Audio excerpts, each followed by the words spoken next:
Good morning, everyone. May 24th, 2020, day number 42 of Furloughed, and it's time for some change. Before we begin, guys, a big thank you for everyone who has recently subscribed to the channel. I had an original goal of 250 this month. We then crushed it. We went 300, we crushed it. I set another goal at 350, crushed it again. We're at 361. So thank you so much for subscribing. And if you are not subscribed, please hit that subscribe button now. Let's get back to some exciting show news. So here we are, day 42 of Furloughed, the end of my 6th week of being furloughed. And we are at a crossroads, but it's a great crossroads, and it's something that I'm very, very excited for going forward. Now, the original purpose of this show was going to be 49 episodes. My furlough period was 7 weeks, and it was going to be 49 shows, daily shows. I was going to talk about the hobby, and then, as I venture back into the work environment, it might turn into a couple of days a week show or something like that. But the original purpose of this show was 49 days, and this is episode 42. So we really only had 7 days left of runway when it came to episodes, and so I needed to make a change. And this sort of just came naturally to me, and it was not sort of the purpose of the episodes this week, but I have had so much fun talking about this that I figured this is the absolute best transition for the show, and this will be the last episode of Furloughed in its current format. I will still keep the playlist up. These videos, of course, are not going anywhere. I think there's too much good content, or at least a reference back and forth.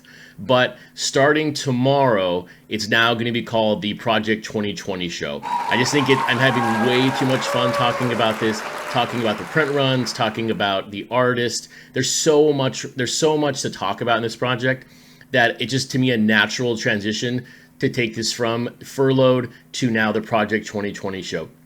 My personal furlough period was just recently extended for the next 60 days through July 31st. So, of course, that could end at any moment. I could get the call in 2 weeks saying, hey, back to work, let's do this. So that would be great to see. But right now, I think, as I look at the next 60 days and farther, I think it's just a natural transition to turn this into a Project 2020 show. So if you are a Project 2020 fan, this is going to be the show for you. This is going to be everything that you want to talk about and learn about the project.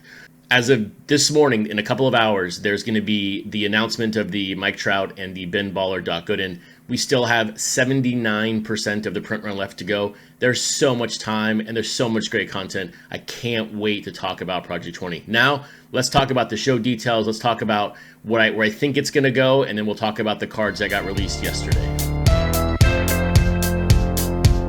If you haven't noticed, I have my Microtest Cards to the right. That's, of course, my number one. It's my favorite artist right now in this series. Those cards speak to me in a way that others do not, and I think those are on display. And I cannot believe the exponential growth of those cards since I purchased them a few weeks ago. I did not buy those at $15 a piece. But hey, the show in its new format, the Project 2020 show, is straightforward. Look, we're going to talk about the current trends. We're going to do an artist review. We're going to do player review. It's just going to be an in-depth conversation around the project in and of itself. The question I have right now, and I'm curious on your thoughts, and I would love your comments below, are around what time should I do the show? I'm thinking about doing it at my normal time. It's given me great structure in the mornings to do it at a certain time of the day. But I'm wondering if you would prefer that I do these shows after they announce the print runs that day, or if I should wait a full day. So like right now, I'm doing the show before they announce the print runs for the Trout and the Gooden. I'm thinking it's better off to do it the next day. That way I can spend a little bit of time reviewing the numbers, and I'm not flipping out some data that I don't really have fully baked yet.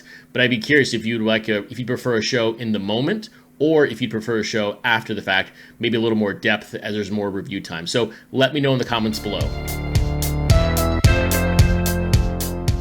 Now, speaking about yesterday's print runs and where they fell versus what I sort of predicted in a sense, I want to be very clear and sort of give a disclaimer. When I put these numbers out, they're sort of just in fun, and they're literal guesses. Yes, there's a little bit of math behind it. I'm looking at the Terapeak data for the pre-orders comparative to the other top 10 cards, or maybe the bottom print run cards, and sort of figuring out where that print run's going to fall. Please don't wait for me to put that out, to then make a purchase. I was very hesitant to putting out the my guess on the Taylor Frank Thomas. Everything that I could see was it was going to be a shorter print run. I thought it might fall in the high sevens. It actually fell nearly 9,000 or 8,800, well below the average right now, but of course well above the average right now of the overall print run. But we know that the the Blake Jamieson Ermsey line is a very significant difference in performance. So I was very hesitant to put that out. I did say it was going to be a short, maybe a potential high short print, and the numbers did bear out that way a little bit. But just they're fun. I'm going to miss wildly. I mean, look, today I'm guessing that Trout is going to do about 20,000, and Ben Baller's Gooden's going to do about 15,000. I could also see where Ben Baller's Gooden only does 10,500, so that's a 5,000 print run gap. But I can see both things happening.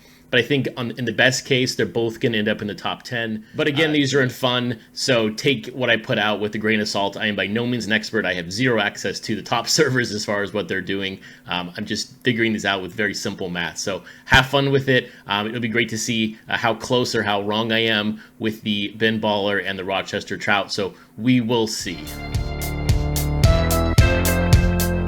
Now, looking to Monday and what we know so far. Monday's announcement so far has been Keith Shore is releasing his Griffey. There is no other artist right now, I think, that's more polarizing than Keith Shore. Either you love his work or you think it's absolutely terrible. But to me, that's what's so great about this project.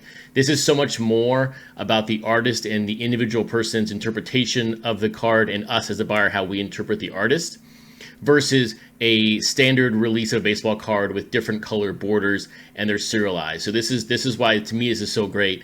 And when you look at Griffey, he's a guy and a player who's had 4 cards released now, and he's had a natural escalation up. I mean, his first print run card was at 2504. Then he went to 3700. Then he went to 4200 with his third card, and then his last card was 9,356. So he's gone up and up and up. And so you're wondering now, with this print run, with the surge since the Jamieson Ermsey line of card 57, do we see do we see Griffey put up a 14,000 print run day, even though it's Keith Shore? So as I mentioned in an earlier video, there's so much buying happening from the flip perspective at the entry point of $15, because it is harder to purchase on the front end, just because those cards are going up so quickly, and you can pick up more inventory at $15 than you can at $100 or $150 for a card that's out right now. So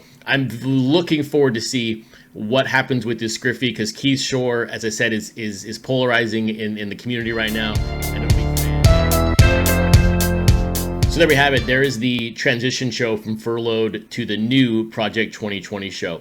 On Monday, we will review the Gooden and Trout print runs. We'll review the current trends, and we'll do a little bit deeper dive in the numbers, just because there will not be a print run announcement until Wednesday morning. So have a fantastic Sunday. Have a great weekend overall. I know tomorrow's a holiday for everyone. Hope you stay safe out there, and I will see you all tomorrow morning.